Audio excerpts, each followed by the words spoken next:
In 1925, a man named Edward Hartley made a decision that would change his life forever. He was not a soldier, not a millionaire, not a scientist working in a lab. He was an explorer, and his destination was one of the most dangerous and mysterious places on Earth. The Amazon rainforest, a place so vast, so wild, and so unexplored, that people called it the Green Hell. No maps could fully explain it. No man could truly control it, and many who entered never returned. But Edward believed something different. He believed that deep inside that endless green world, there were secrets waiting to be discovered. Lost tribes, hidden knowledge, and a life untouched by modern civilization. Most people laughed at him. But Edward didn't listen. He simply packed his gear and stepped into the unknown. And from that moment, the world never saw him the same way again. The first day was deceptively calm. The jungle looked beautiful from the outside. But once Edward stepped in, everything changed. The sunlight disappeared within minutes. Tall trees formed a ceiling above him. The air became heavy, thick, almost difficult to breathe. Every sound echoed. Every step felt watched. His guide looked at him and said quietly, "From here, the jungle decides who survives." Edward didn't respond. He just kept walking forward. Because he wasn't there to turn back. He was there to discover something no one else believed existed. By the second day, reality started to shift. The jungle was no longer just a place. It felt like a living organism. Every rustle in the bushes, every snap of a branch, every distant cry, felt intentional, as if the forest itself was observing him. That night, Edward sat by a small fire. The silence was heavy, too heavy, and then suddenly, from somewhere deep in the dark forest, a sound, slow movement, something large. Edward slowly reached for his torch, turned it on, and froze. Two glowing eyes were staring at him. A jaguar. Time felt like it stopped. One wrong move, and everything would end. But Edward did something unexpected. He didn't run. He didn't scream. He simply stayed still, controlling his breath, controlling his fear. The jaguar stared for a few seconds, then slowly turned away, and disappeared into the darkness. That night, Edward wrote in his journal, "Fear is not the enemy. Losing control of it is." On the fourth day, the jungle became more aggressive. Rivers blocked his path. Sudden storms came without warning. Insects attacked in waves. Food became harder to find. And the silence started to feel like pressure. His guide began to lose confidence. And then came the moment everything changed. A violent storm hit the jungle. Not rain. A full collapse of the sky. Wind tore through the trees. Rivers overflowed. Paths disappeared within minutes. Visibility dropped to almost zero. And in that chaos, Edward was separated from his guide.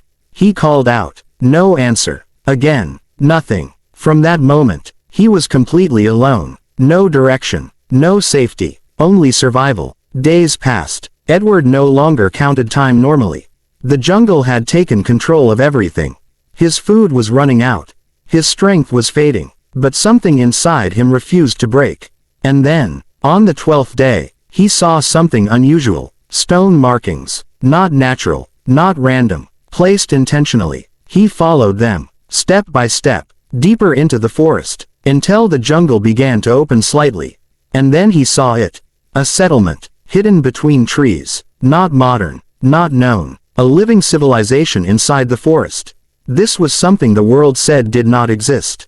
But it was real. People were there. Firelight flickered between wooden structures. Silence filled the air. Edward had discovered a hidden world. The tribe did not react with violence.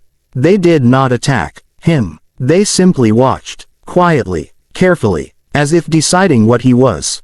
An elder finally stepped forward. Spoke words Edward could not understand. But instead of fear, there was acceptance. He was not an enemy. He was a stranger, but not a threat. Over time, something incredible happened. Edward was allowed to stay.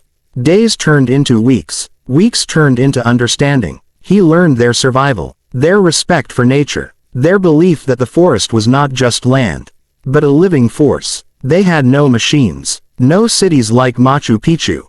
Yet they lived in balance.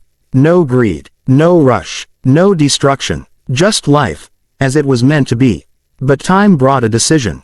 Edward was called before the elders, and given a choice: stay forever, or return to the world and share what he had seen. If he stayed, he would never leave. If he left, he could never return. Edward stayed silent for a long time, looking at the jungle that had almost taken his life, and also saved him in a strange way. Finally, he chose to return, not for fame, not for glory, but because the world needed to know the truth. The journey back was harder than anything before. Now the jungle felt different, almost like it didn't want to let him go. Rivers fought against him, paths disappeared again, but step by step, he pushed forward, until finally, he reached civilization. But he was not the same man anymore. His body was weak, his face exhausted, but his eyes, they carried something no one else had. Truth. Edward told everything: the jungle, the tribe, the hidden world inside the Amazon rainforest. But the world did not believe him. Scientists dismissed it, officials ignored it, people called it imagination, a survival hallucination, and slowly, Edward disappeared from public life. Some say he went back. Some say he never truly left. And some believe the jungle finally claimed him. Because in this world, there are places that don't just exist. They decide who gets to tell their story. And others, who become part of the story forever. Even deserts like the Sahara Desert still hide secrets under endless sand. And forests like the Amazon still breathe mysteries no map can explain. And maybe the biggest truth is this: the world is not fully discovered yet. It is still alive with secrets. And some explorers don't return, because they didn't just find a place. They found another world inside this one.